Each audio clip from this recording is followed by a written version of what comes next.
just a man. Well, a pleasant good morning and welcome to the CCG Hour. It is a great morning to be alive and to be outside. It's just great to be able to take in a nice deep breath and to enjoy the company of Ann Hopkin. It's great that we can be back at your home. Good morning and welcome back to Grenada. Thank you. Thank you. I missed you. I missed you too. Yes. I missed the program. Yes. No, I know we've been, but just being able to see each other in person. Yes. Because we've been doing the program, of course. So it feels like if we missed the program. I know we've been doing it, but just being able to see and connect again, it's good to have you with me again. And of course, I am in your home. Thank you very much for feeding me.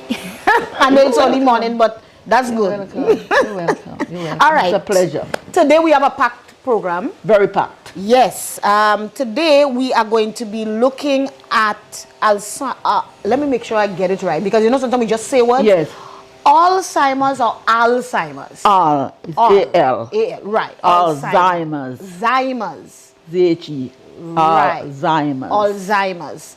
Right. So we are going to be looking at that today. I know we've been planning this program for quite a while because of what we have been seeing happening around us. A lot of people, there is an upsurge, I believe. There is. Definitely there is. There is. And people, especially, family members, friends and so forth, are having a lot of challenges at home. I know we'll get to talk about that in a bit. Yes. But it's definitely something that we have to talk about because, as we say, we've seen it happening a lot. And I do believe that a lot of people in the public just don't know what to do. I know for sure I don't know what to do. A lot of people do not know. And a lot of people doesn't understand the process.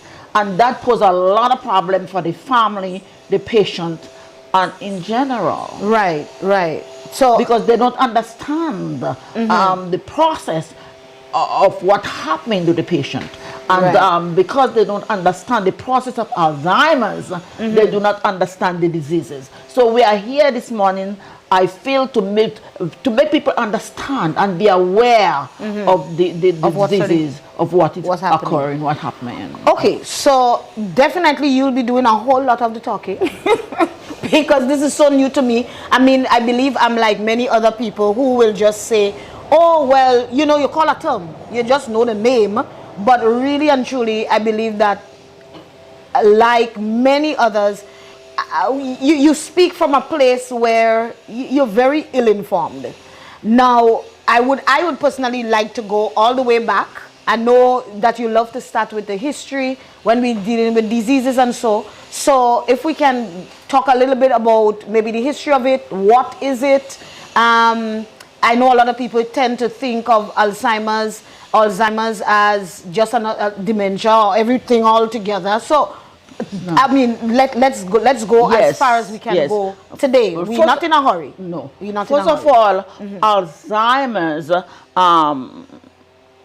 is coined after the name of the neurologist and psychiatrist who found what is happening to the patient. This is why it is named after him. Right. And that was only in 1906. 1906. He saw the patient, he take care of the patient, and the patient start exhibiting paranoia. She's saying that somebody is against her, somebody want to kill her, she don't want the food she doesn't want to eat. Progressive sleep and memory disturbance. The patient doesn't want to sleep, she's disturbed, she's aggressive and confused. And he looked after her for 5 years, not really knowing what happens to the patient. Right. So, after the patient's death, after 5 years looking after the patient, he decided to do an autopsy of the brain. Okay. When he did an autopsy of the brain, he found strange things happening in the brain. He took x-rays of quote-unquote normal people. And he saw the normal brain. He saw the neurons in the brain normal like this. Then when he looked at the patient brain, he saw they have plaque attached to the neurons. Telling him something is definitely wrong. And he have tangles, neurofibrillary tangles in the head, the tail pieces of the neurons. Okay, can you just angle it a little bit? Yeah. You can see So this the is the normal normal one there, right? without any plaque, without any filament. This is the normal. So what is this plaque you're talking? I mean, we know plaque in the teeth. So It's something like that. build-up. It's something like build up in the neurons of the brain. Oh my. So that put the brain out of whack. Right. Because right. it covers the brain. Because it covers the brain is unable to function adequately. Right. Oh my. And then they did many studies with normal patients who died and patients who exhibited the same type of signs as the first patient he saw. And they noticed that the amyloid plaque and the fibrins are in the neurons of the brain. Right. So they come to the conclusion that is they don't know why the plaque form. We don't know why the plaque form in our teeth. We have okay. So so they come to the conclusion that Alzheimer's is a condition where plaque is found in the neurons of the brain. Wow. Okay. So if that is what Alzheimer's is, now we tend to talk about dementia. Is that the same as Alzheimer's? No. Okay. No. What is dementia? Right? A broad definition of dementia from the United States government. Dementia is not a specific disease. It is a descriptive term for a collection of symptoms that can caused by a number of disorders that affect the brain. Okay. So Alzheimer's is one of them. And because there are other causes that affect the brain, it's come under Alzheimer's. But it is the most common form. Alzheimer's is one of the most common form of dementia. Right. Okay? Because people 45, 46, 47, in the 60, 64 start having problem. You forget normally, yes. You In forget the this, 40s? but yes, in the 40s. It can happen? It Wow. can happen. Oh my. So you start forgetting little and little and little. It's a normal thing. Young people forget. Yes, we all forget. Yeah, but when it's constant, every day you forget. Every day you forget where you put your book. Every day where you put your pen. Every day you forget to eat. Every day you know you're aggressive. You walking up and down, pacing up and down. You know. But can there be other medical and mental issues that could cause some of the same things? Yes. Okay. Okay. And the reason why dementia Alzheimer's is put under dementia is because it's a loss of cognitive functioning, thinking, remembering, and reasoning. That's the three important. You're thinking, you can't remember, and you can't reason. Wow. Okay? And you have... Wait, hold on. So if you have the non-reasoning part alone, you can't consider dementia. No, it has to go. Alzheimer's. It has to go. Because yeah, because you can be an idiot and you don't reason. Because I was just going to say, what about those people? Because I know who really have lost or totally lack their ability to reason, and I don't really go along saying that they have Alzheimer's. But all right, yes, there are some people who ignorant, arrogant, you know. Yeah, you know, definitely. You won't meet say they have Alzheimer's. Yeah, you meet someone and you know, you got stuck in a place where you have to pass and you're driving, and the road is small, and you're telling him he has more space. I know. Please go back a bit. No, you go. You go. And he stand up there and he said, "You're too old to drive. You are too." I get that. Yeah, certainly not Alzheimer's, but I wouldn't tell you what it is. I cannot say that. Yes, don't say it. I cannot say it. Oh my Okay? goodness. Okay. You ask me if there are other causes or other things that can cause dementia. Yes. There are about 11 types Okay. Wow. of dementia, which the signs and symptoms of dementia affects 4 areas of the brain. We have to remember that. It affects language, it affects memory, and it affects decision making. Okay. And all the parts of the brain here, okay? You see, in the parietal lobe, in the occipital lobe, in the temporal lobe, in the frontal lobe. Everything, the memory, attention, perception, cognitive reasoning is altered. You can see all the parts of the brain here, and all the parts are affected. By, oh my. Okay? So when you have this plaque in all the parts of the brain, in the neurons of the brain, the whole total brain is affected. And this just continues to grow. This continues to grow. It's continuing to grow until there is no brain left, really. There is total occupation of this. Of that plaque. Of that part. That is really, Okay? really something. And you can see here also. She gives me all this. Okay? And you also ought to remember that Alzheimer's is irreversible.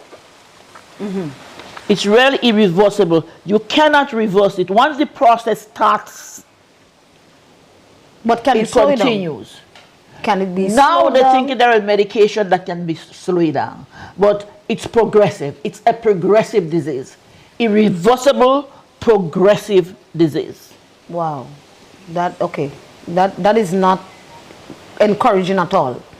No, no. They say it's a disease, it's a condition where neurons within the brain stop functioning, lost connection with other neurons, and die.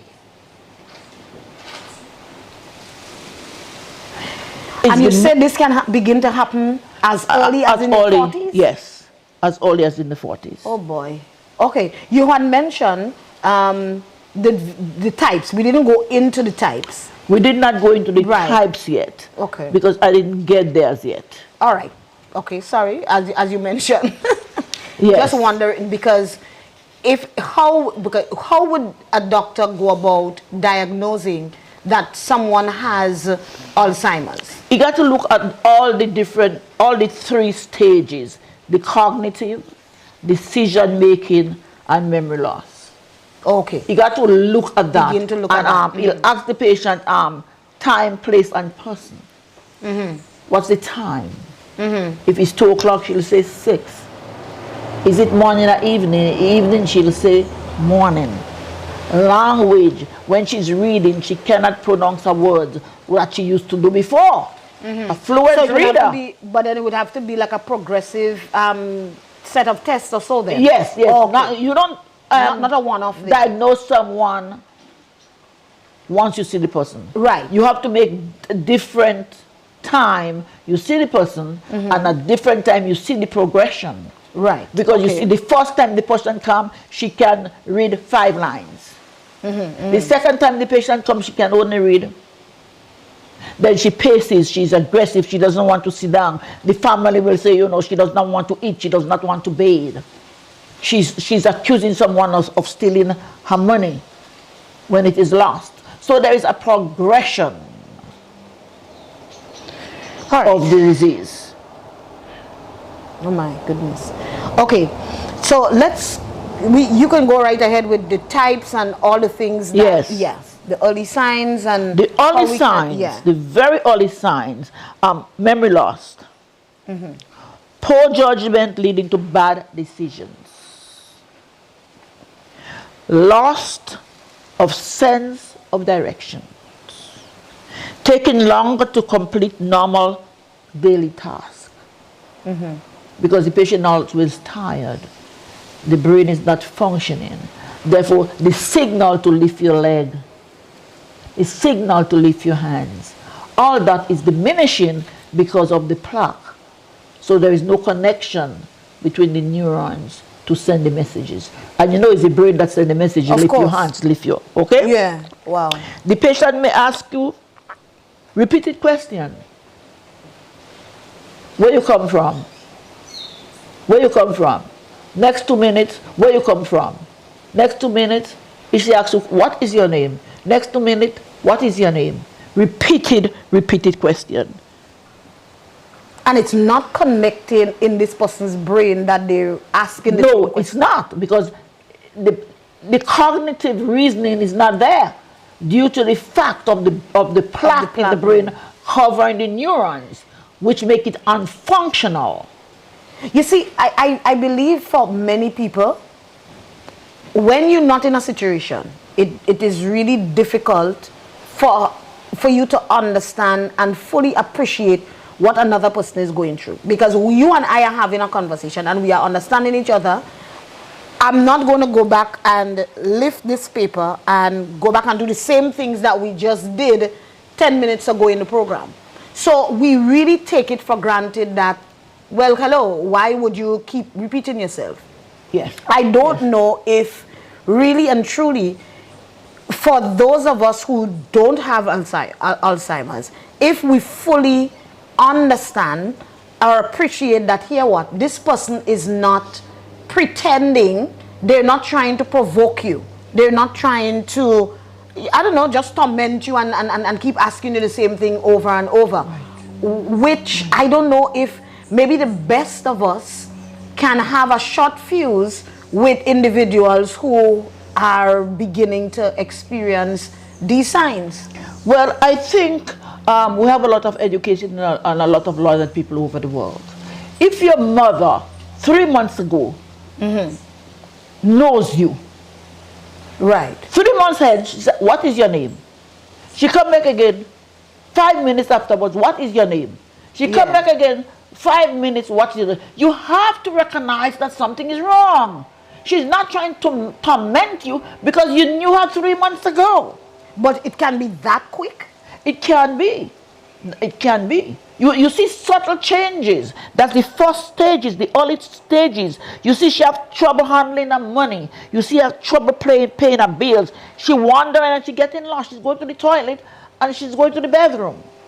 This is all signs you should observe and pay attention to know something is wrong with a family member.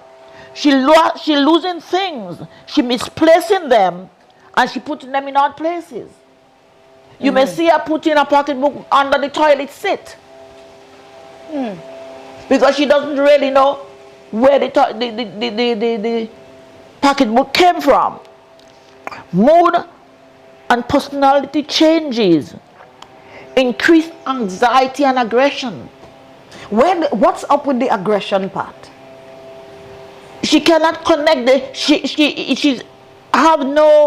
has no reasoning power.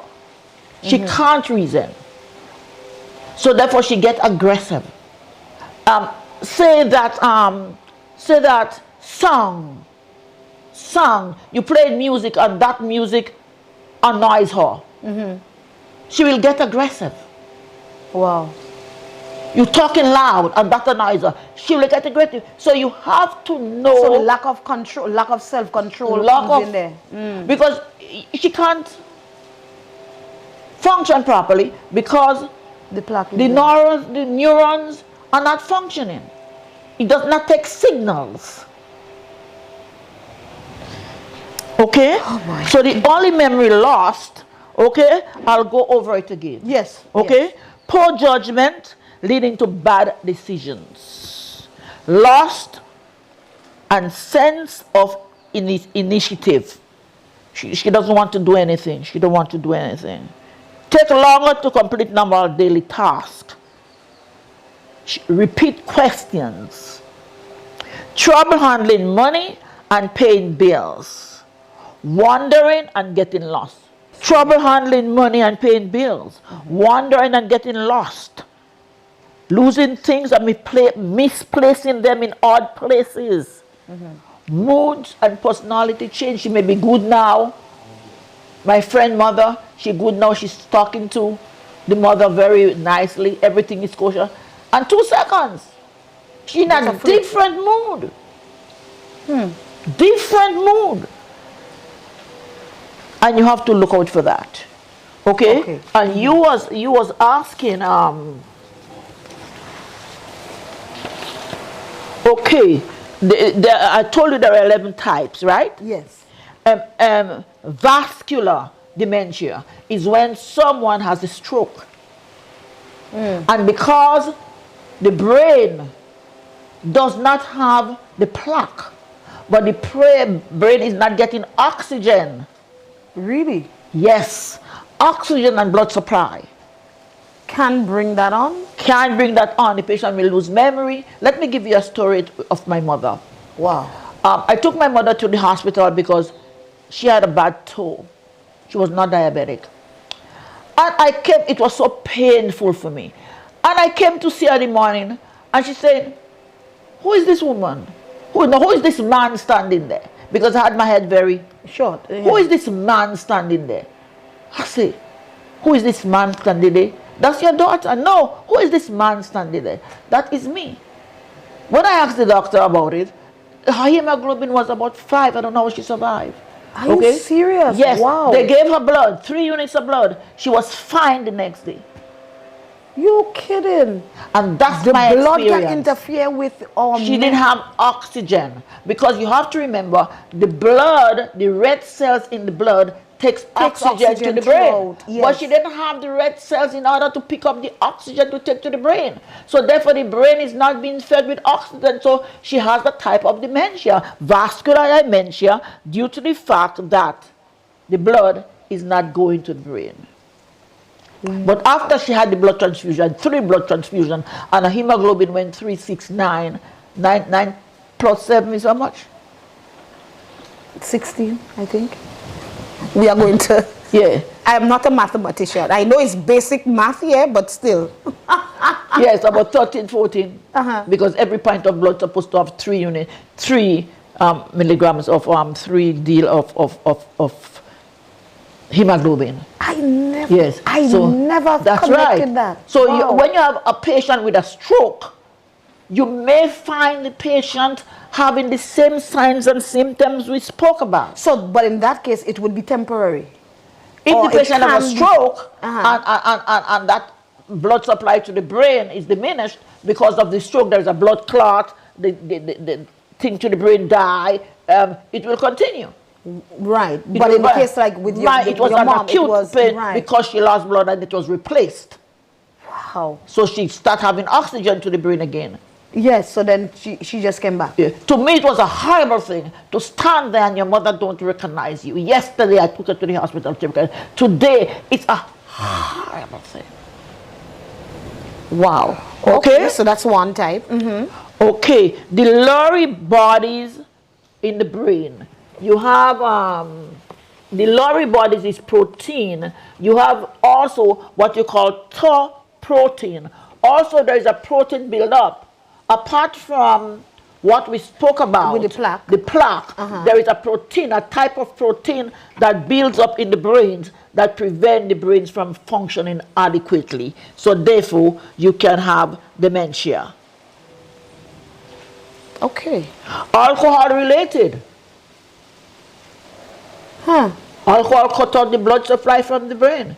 You see somebody staggers, you see some, okay? What? Alcohol-related dementia. After a long time, the brain wasn't being supplied with vitamins and vitamin D and all the vitamins the patient needs because the patient drinking and not eating. You could have alcohol-related dementia. Down syndrome is another one that gets Alzheimer's disease. Down syndrome. Oh, okay. Okay? Parkinson's disease. It affects the brain. Parkinson affects the brain. Yes. So therefore you can get dementia, you can get confused, you can get all the signs and symptoms I tell you there. But would that, in the case of like Down syndrome and Parkinson's disease and so forth, is that... Nothing you can do. Right, yes, but it will be after a while, yes. it can progress into that. HIV. You could also get dementia.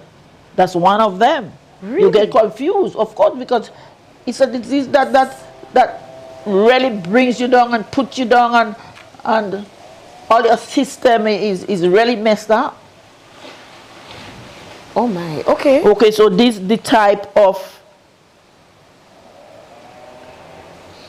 things that can happen. So you have 11 types, but Alzheimer's is the most common type of them all.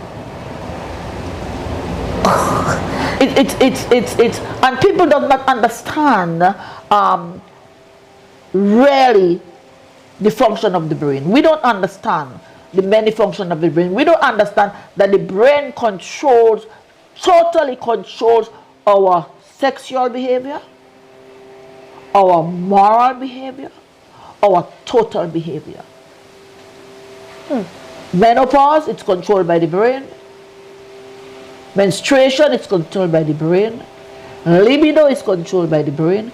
Everything that we act and think, the brain is the mother Of it all. organ of it all. All right, on that note, it's a good note to take a breathe, because as I said, it's useful information you bring in, but it's not good news, to be honest. It's good information, but it's like, oh my, you know, you just never thought of it before. So let's take a quick break. We are going to be right back, and when we return, we are going to look at some of the more obvious signs, because we just looked very briefly at the early stages. We are going to then go into dealing with some of the later stages. We'll do that as soon as we come back from the break. You are my strength, strength like no other, strength like no other, reaches to me.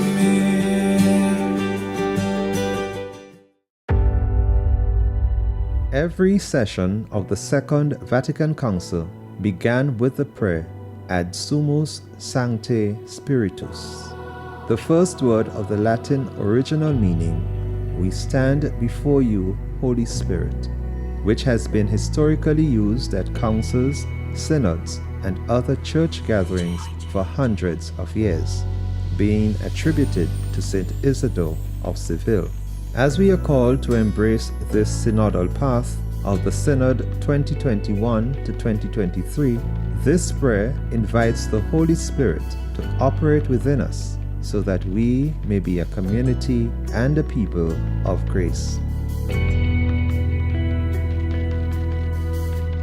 We stand before you, Holy Spirit, as we gather together in your name, with you alone to guide us. Make yourself at home in our hearts. Teach us the way we must go and how we are to pursue it. We are weak and sinful. Do not let us promote disorder. Do not let ignorance lead us down the wrong path. nor partiality influence our actions. Let us find in you our unity, so that we may journey together to eternal life and not stray from what is truth and what is right. All this we ask of you, who are at work in every place and time. In communion of the Father and the Son, forever and ever. Amen.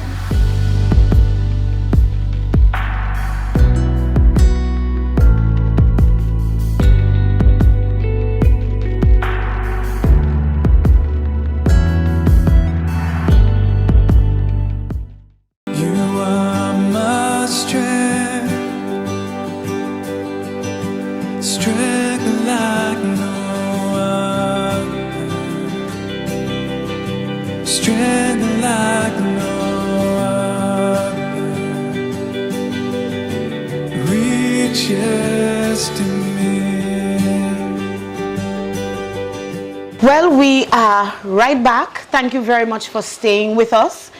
For those of you who may have just joined us this morning, I'm chatting with Ann, and we are looking at Alzheimer's. We know that this is it's not like if it's a new condition, but it certainly is one that people are becoming more aware of, and it's right there in our homes. Okay, and we have the challenge where a lot of people are unable to deal with the individuals, with patients who have the condition, and so we want to bring some light to the matter. So before the break, we were looking at what it is. We looked at that very briefly. We looked at the types. We looked at what it is, and we looked at some early signs that someone might be exhibiting when they have Alzheimer's. So what we are going to look at right now is that we are going to look at the fact that Alzheimer's is a progressive condition, and that it is diagnosed in stages. So I'm handing right over to you, and just go right ahead with that. Thank you. And it's very important that we understand the stages and the signs and symptoms. Once we understand the signs and symptoms and the stages, as a caregiver, we'll be able to cope better. Because it is said that Alzheimer's patient will kill the caregiver because of the, not murder them, but because of the action, and the caregiver does not understand. She gets worried, she gets distressed, she gets nervous. And the stress that the patient brings into that family is causing harm to that person, caregiver. Okay, good. So let's go there. Alzheimer's disease is often diagnosed at stages. In this stage, in the early stages, you have to pay attention, but as it increases, you pay more attention to the signs and symptoms that you know 3 months ago she was exhibiting. Then 3 months coming, you see that she have increased memory loss and confusion. She's very confused. Inability to learn new things. She has difficulty with language and problem when reading, writing, and working with numbers. She was a bright person. She used to do math, she used to do numbers, she used to do her puzzles, but now she's unable to do it because of the progression of the disease. She's difficult organizing her thoughts and thinking logically. She'll start a sentence and goes into another sentence and go into another sentence. And it doesn't make sense to you. It's illogical. I'm going to get some water. Where is the chicken? Right. You understand? Yeah. I'm going to the bathroom. Where is the kitchen? Nothing that really gelling together. Gelling. Okay? So you have to look at those signs and symptoms. Difficulty organizing thoughts and thinking logically. You say, what happened to her? She pretending? She's not pretending. Because of the plaque in the brain and what is happening in the brain, she cannot think. There is no trigger mechanism in the brain to trigger her thoughts as it used to be before. She pee herself. She mess herself. Do you think she doing that on purpose because she want to spite me? Well, yes, you do hear a lot of family members saying that. The woman, that man get wicked too much. She wicked too much. That is something to do. You would hear people saying things like that. I had a special experience with someone not too far from here, on the other side. And two people called me and said, Mrs. Hopkin, this woman is beating this woman and kicking this woman because the woman will run away and come in the street, and she's coming and beating her and kicking her and doing all sorts of things. And she said she don't want nobody come to her house. If anybody come to her house. So I decided to go. And I decided to bring some leaflets and speak to this woman. Right. I decided to bring one of the doctors with me, Dr. Spencer. I brought him with me to the woman's house. And we sat and we spoke with this woman. And it still did not get into her head that this woman was putting feces on the wall because she become like a baby now and she doesn't want to eat. And she's saying you don't feed her. She's saying you don't comb her hair. And we tell her about the stages and what will happen. So understand what the patient is going through. The patient is not doing that because the patient wants to do that. The patient is doing that because she has no governing mechanism whereby to tell her what I'm doing is wrong. Decision making. And reasoning. Unreasoning. I got a call the next day. Oh boy. That the lady left and went again in the road and she was beating this woman and this. I had to call Desk of the Elderly. And Desk of the Elderly did come and take the woman and took her to the institution up in Richmond Hill. Wow. And I was very happy that they did that. They came in immediately and they did take the lady up to Richmond Hill. So you see what I'm saying. The decision making, the cognitive reasoning is not there. And people, caregivers, mothers, children who has mothers with Alzheimer's, please try, and you're listening, please try and take heed that your mother, your father, your child maybe had an accident in the brain and not doing this on purpose. They are doing this because they have no reason, no cognitive reason at the time, because they are able to function adequately. They're not doing it because they're wicked. They're not lying because they're lying on you and say they don't feed you. It's just how the disease is. Try to understand, it's just how the disease is. Sometimes the patient have problem with coping with new situation. You take a patient out and the patient found themselves in a new situation, and you see the patient become very aggressive because she doesn't know where she is. She doesn't know what to do. You take her out from her surrounding and taking her out. Also, that is why when some of them, so let's say the person is at home, the person that has Alzheimer's was at home, and then maybe the relatives and so forth, of course, because sometimes they really just cannot handle the whole operation for them, the whole situation for themselves, bring them maybe to a home to stay, or maybe bring someone to take care of them, and then of course you see all this agitation. Total new situation. So then, but how would that individual really make a decision and know what is best in the interest of the individual at that point? It is difficult because she don't even know what's happening to the person. Oh boy. She don't even know what's happening to the person. Because Alzheimer is not something that everybody knows about. Even the medical profession. You understand? It's not we know the patient have bizarre behavior. We know the patient don't have cognitive. We know